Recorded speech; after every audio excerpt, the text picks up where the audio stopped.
Saya punya kitab namanya Hasyiatut Turmusi, dikarang ulama top Indonesia, namanya Syekh Mahfud At-Turmusi. Itu beliau cerita, Imam Al-Amudi itu ulama top, tapi dia itu unik. Tiap ngajar santrinya itu ngajar matematika, ngajar ilmu eksak. Terus ditanya, sampai muridnya itu ragu, ini guruku masuk surga enggak, ini kiai kok hanya ngajar matematika. Ya kira-kira ngajar, ya seperti mahasiswa jenengan kan, ini rektor masuk surga enggak ngomong teknik terus gitu loh. Tapi gurunya kayaknya enggak terima, disuudhoni santrinya itu enggak terima, karena beliau seorang wali. Murid-muridnya itu bermimpi.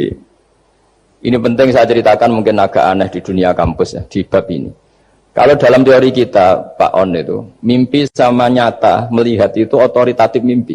Ini yang agak aneh di ilmu pesantren. Jadi melihat jenengan langsung dengan mimpi itu otoritatif mimpi.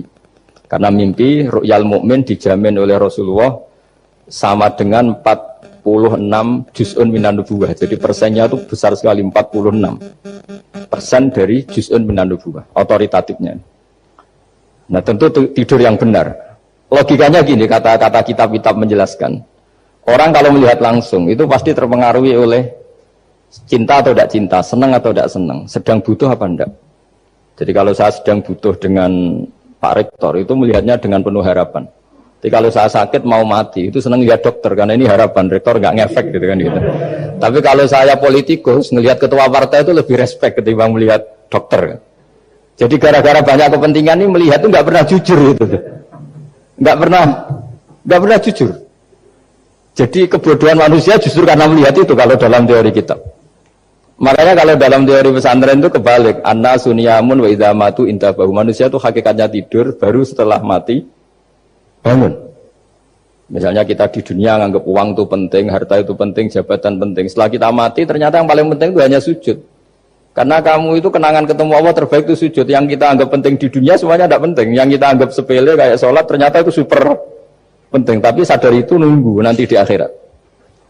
Ya saya ini termasuk syukur yang sadar sebelum sampai akhirat. Jadi termasuk orang yang beruntung gitu. Nah kenapa mimpi itu begitu penting? Karena tadi ketika orang tidur itu off semua. Sistem sarafnya, sistem apanya.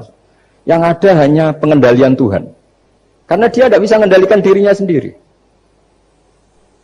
Apalagi kalau tidurnya benar ya tentu pakai wudhu, terus pakai doa-doa, terus menghadap kayak mayit itulah, standar mayit, menghadap ke kiblat kayak posisi mayit itu.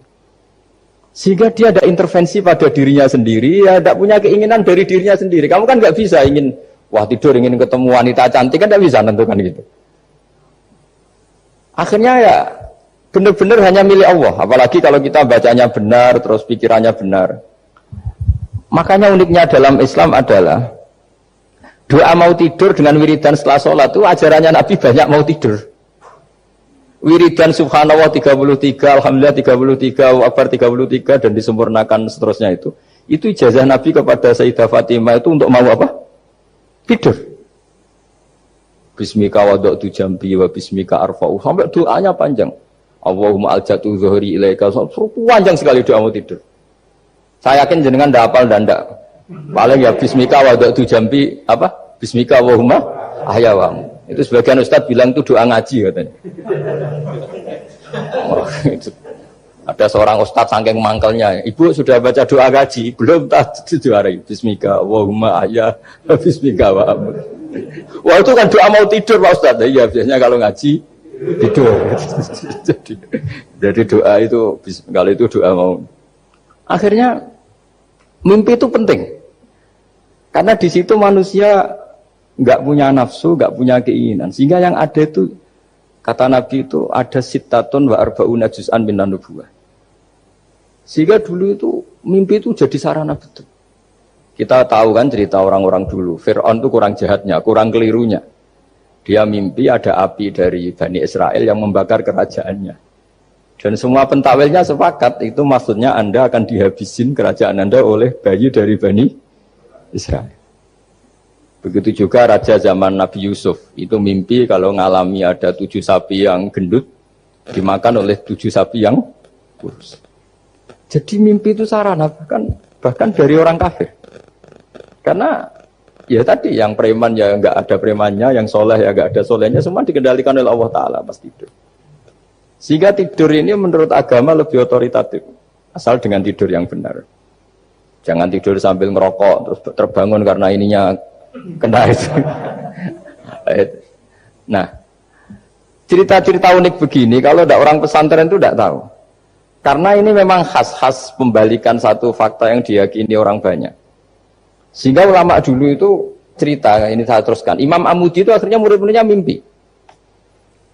Mimpi di situ tanya, Pak Ustadz, Anda masuk surga enggak ketika hidupnya hanya nerangkan matematika? Oh iya, saya bahkan enggak sekedar di surga. Malaikat dikumpulin Allah untuk mendengarkan presentasi saya ngajar matematika. Jadi kata dia cerita, Allah bilang gini ke malaikat, hei para malaikatku, kenapa kamu iman sama saya? Ya karena saya melihat engkau ya Allah, melihat kekuasaan engkau. Tapi imannya orang ini itu melebihi iman kamu. Wah ya tidak bisa saya melihat engkau langsung, ini tidak melihat engkau langsung. Kenapa begitu yakin seperti yakin kita?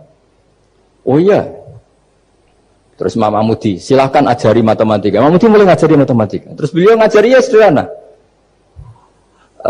Angka 2, 3 sampai ribuan sampai jutaan itu bin nisbat ilal wahid nisbatun wahidah, yaitu nisbatul far'i ilal asli. Hanya ngajar itu dok. Dunia ini apapun banyaknya variannya, apapun banyak makhluknya, itu semuanya adalah nisbatul far'i ilal asli. Angka 2 ya cabangnya 1, 1 juta ya cabangnya 1, semua itu dimulai dari 1. Jadi di mana-mana hitungan itu dimulai dari 1. Dan 1 ini harus ada, yaitu Tuhan. Matematika akhirnya malaikat, wah keren juga maksudnya. Keren juga maksudnya. Akhirnya Allah bilang, dan itu didawuhkan juga oleh Rasulullah SAW, tuba liman amana bi walam yaroni. Yang hebat itu imannya orang yang enggak melihat saya. Makanya masyhur itu malaikat ditanya Allah, siapa imannya yang paling kuat? Ya kita, karena melihat engkau langsung ya Allah. Para nabi. Terus tapi yang dari sekian pertanyaan itu jawab sama, yang paling ajaib adalah umat-umat Muhammad di akhir zaman, enggak menangi nabinya, juga enggak pernah lihat surga neraka, tapi iman sama saya. Dan mereka punya cara untuk imannya itu berkualitas sama dengan kamu para malaikat. Ya diantaranya dengan cara logika tadi yang saya utarakan tadi. Am khuliqu min ghairi syai'in am humul khaliqun. Kalau alam raya ini wujud, maka penyebabnya harus sesuatu yang wujud. Masa sesuatu yang enggak wujud menyebabkan yang wujud. Kalau angka 10 ada, 1 juta ada, pasti dimulai angka 1. Makanya nisbatus naini wal arba'ah ila ma la nihayatalaha, itu semuanya nisbatul far'i ilal asli. Semua angka berapapun jumlahnya itu binisbat ilal wahid adalah nisbatul far'i ilal asli. Itu cara-cara, makanya tadi kajian ilmu itu tidak ada habis-habis. Makanya perasaan saya itu kemungkinan orang Islam jadi ateis itu kecil, Pak Fatullah. Saya punya kitab, ini saya ulang lagi, kitab calon wali. Kenapa saya sering cerita wali? Kalau di kampus itu kan orang inginnya ya jadi dekan, jadi rektor, atau jadi menteri lah kira-kira gitu. Kalau di pesantren orang itu cita-citanya satu, ingin jadi wali. Ya supaya majelis ini barokah, saya tidak perlu cerita dunia kampus. Kalau cerita kan corong jomu ya segoro lah. Bongso keinginan gitu kan tidak selera saya, juga ada dunia saya. Supaya sampai dapat ilmu ya saya cerita dunia. Itu kitab, saya punya kitab calon wali lah kira-kira, atau wali sudah wali top, namanya kitab Tasbihul Fuad, karangannya Sayyid Abdul Al-Haddad.